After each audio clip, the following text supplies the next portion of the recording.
What starts as routine oversight quickly turns into an explosive confrontation as Senator Adam Schiff presses the FBI director on political retaliation, Epstein files, and whether the truth is being carefully avoided. But the Comey FBI failed to review the evidence at the time. After nearly a decade in the shadows, this information has now come to light thanks to Dr. Patel, or Director Patel, Senator Schiff. Thank you, Mr. Chairman. Mr. Patel, during your confirmation hearing, you made several important commitments. For instance, you told Senator Coons there will be no politicization at the FBI. There'll be no retributive actions taken by any FBI should I be confirmed as FBI director.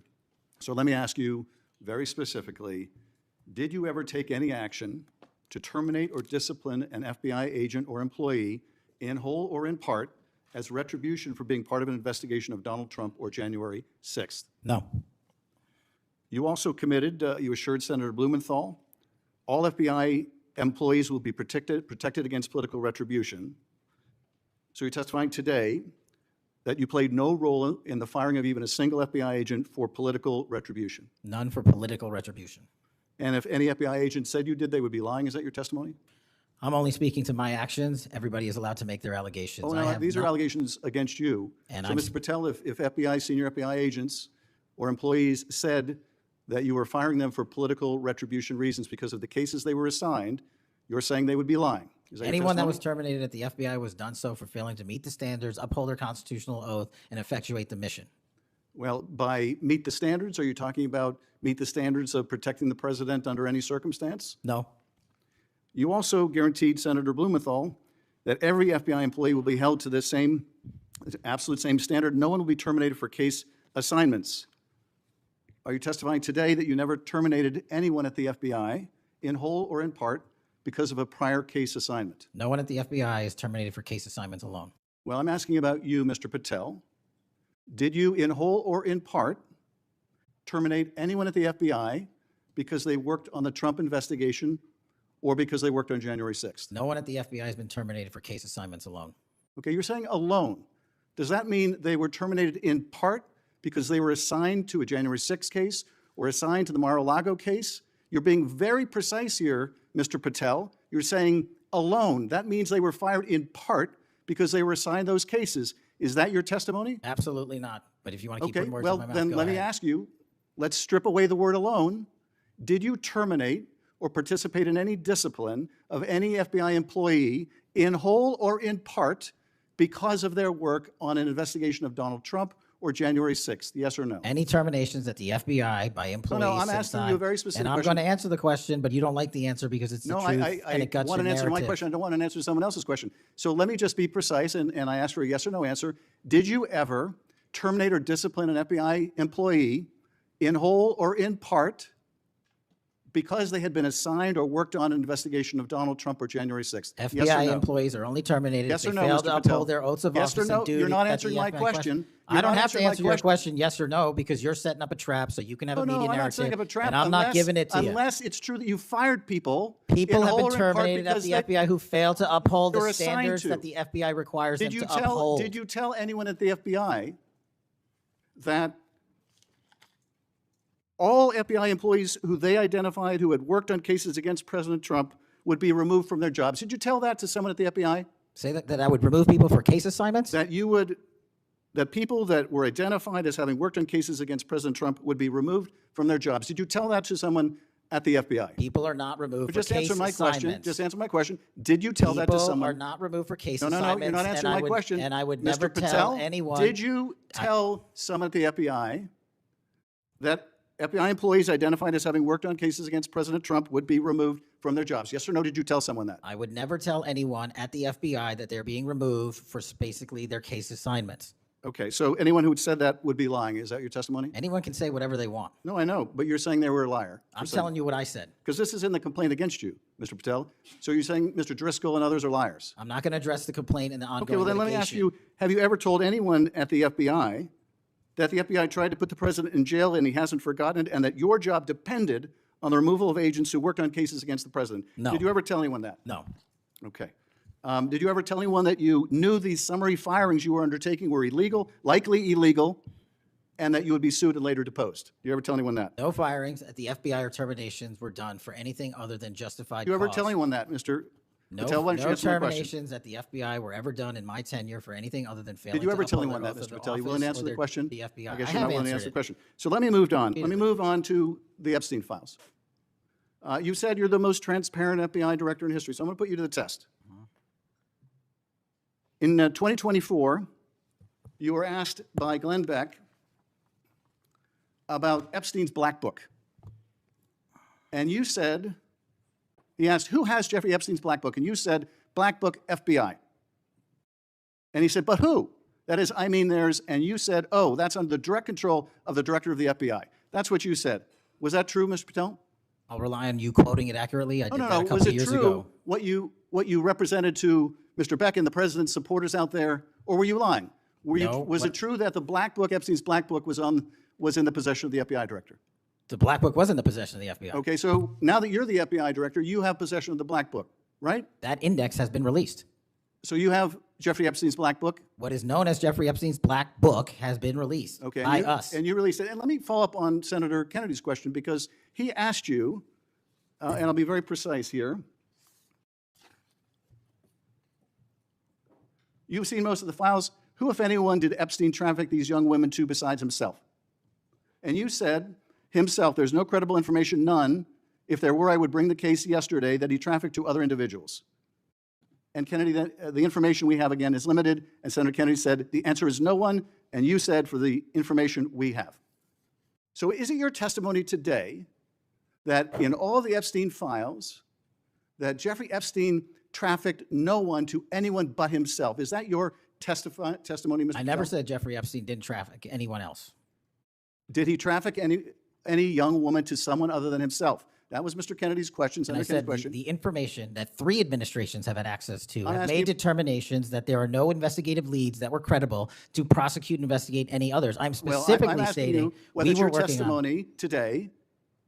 Well, you just read that it, and I said it 10 minutes ago, so let the record reflect my testimony. I just want to make sure there's no misunderstanding, because there are victims like Virginia Guifer who have testified otherwise, who have said otherwise, and you're telling the American people today that the Epstein list is a single name and it's Jeffrey Epstein.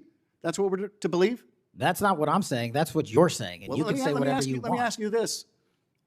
When Todd Blanche went to interview Ghislaine Maxwell, she said, but did I think these guys were coming for that? I really don't. If you met Epstein, there's no way that this cast of characters, of which it's extraordinary, and some are in your cabinet, who you value as your co-workers, and you know would be with him if he was a creep or because they wanted sexual favors. A man wants sexual favors, he will find that. They didn't have to come to Epstein for that. And the next question Todd Blanche, the president's former criminal defense lawyer, asked is not who in the cabinet, who are you referring to? His question is, so when's the last time you think you were with Mr. Epstein when he got a massage? So let me ask you, who are those cabinet members that Ghislaine Maxwell was referring to that were part of this cast of characters associated with Mr. Epstein? Who are they?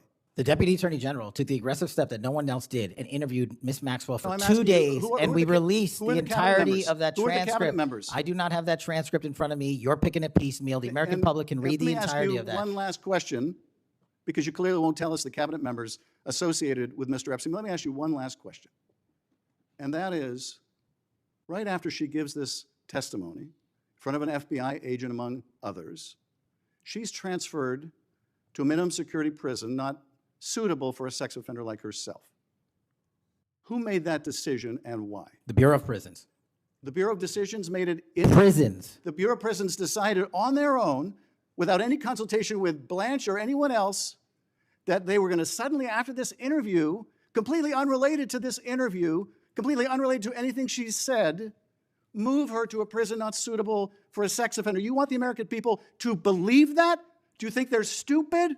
No, I think the American people believe the truth, that I'm not in the weeds on the everyday movements of you're not in inmates. the weeds. What I am The doing is most- protecting the this country, most- the providing most historic significant reform, witness- and the most combating the significant witness, weaponization of the intelligence Epstein by the likes files of you. cover-up, And we have gets countlessly proven you to from be a your liar in administration, Russiagate, in and you January call that 6th. being You are in the the biggest weeds? fraud to ever sit in the This United States stinks to Senate. high You are a heaven. disgrace to this This stinks to high institution heaven. and an utter And coward. I'm not surprised I'm not surprised not that you continue to surprised lie that from your perch and put on a show view so you can go of raise you- money well, for your and for good charade. reason. You are a political buffoon at best. Well, you can take an internet troll. Take it to the bank that the FBI is protecting this country and the state and citizens of California. We are bringing historic reform. Point of order. But all you care about is a child sex predator that was prosecuted by a prior administration, and the Obama Justice Department and the Biden Justice Department did squat. And what did President Trump do? Bring new charges courageously. And what have we done? Chairman, You said take I'm the control most of this transparent situation. FBI director in history. Take control of this 33,000 pages of information to you. I challenge you to say anything credibly to the truth. Go ahead and run to the cameras where you want to go now. Both of you be quiet. Before I go to Senator Tillis, without objection, I want to introduce into the record the Durham Annex. The Durham Annex is a declassified appendix to John Durham's report about Crossfire Hurricane. The Durham What unfolds in this hearing is more than a shouting match between Senator Adam Schiff and FBI Director Kash Patel. It's a collision between two very different ideas of accountability, power, and the rule of law, and it exposes just how fragile public trust in federal institutions has become. At the center of Schiff's questioning is a basic democratic principle. Law enforcement must not be weaponized for political revenge.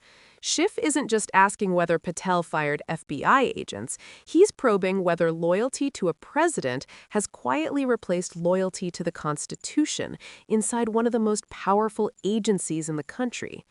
When Patel repeatedly avoids a direct yes or no answer, it reinforces a deeper concern many Americans already feel, that evasiveness itself can be as damaging as an admission. In institutions built on credibility, clarity matters. When answers are carefully worded to dodge responsibility, confidence erodes. This exchange also highlights how language is used as a shield. Patel insists no one was fired for case assignments alone, a phrase that sounds reassuring on the surface, but raises alarms when examined closely. In law and governance, qualifiers like alone matter. They leave room for mixed motives, for discipline that may be justified on paper, but influenced by political pressure behind closed doors. That's why Schiff keeps pressing. He understands that accountability isn't about slogans or promises made during confirmation hearings. It's about actions once the cameras are gone. The confrontation then shifts to the Epstein files, and here the stakes grow even higher. Epstein's crimes represent one of the most painful failures of elite accountability in modern American history. Survivors have testified that powerful people were involved, yet the public has seen very few consequences beyond Epstein himself. When Patel suggests there are no credible leads against anyone else, it clashes sharply with years of reporting, court records, and survivor testimony. That tension matters. It's not just about Epstein, it's about whether justice applies equally, or whether influence and proximity to power still provide protection. Schiff's frustration reflects something broader than partisan conflict. It mirrors the public's exhaustion with institutions that promise transparency but deliver partial disclosures and deflections. Patel's claim of being the most transparent FBI director in history rings hollow to many when basic questions about accountability, internal discipline, and high-profile investigations remain unanswered or are brushed aside as political traps. The meltdown at the end, with personal insults replacing substantive debate, is perhaps the most telling moment of all. When discourse collapses into accusations and name-calling, it signals a breakdown not just between two individuals, but within the system itself. Congressional oversight is supposed to be a safeguard, a place where power is questioned calmly and rigorously. When that process devolves into chaos, the public is left wondering who is actually guarding the guardians. This hearing isn't about picking sides between Schiff and Patel. It's about understanding why oversight exists, why independent law enforcement matters, and why transparency isn't a talking point, but a responsibility. If the FBI is to maintain legitimacy, it must be able to answer hard questions without defensiveness or ambiguity. And if Congress is to fulfill its role, it must push for truth without turning accountability into theater. If you want more breakdowns that go beyond the shouting and dig into what these moments actually mean for democracy, accountability, and the rule of law, make sure to like this video, subscribe to Capital Lens, and share your perspective in the comments.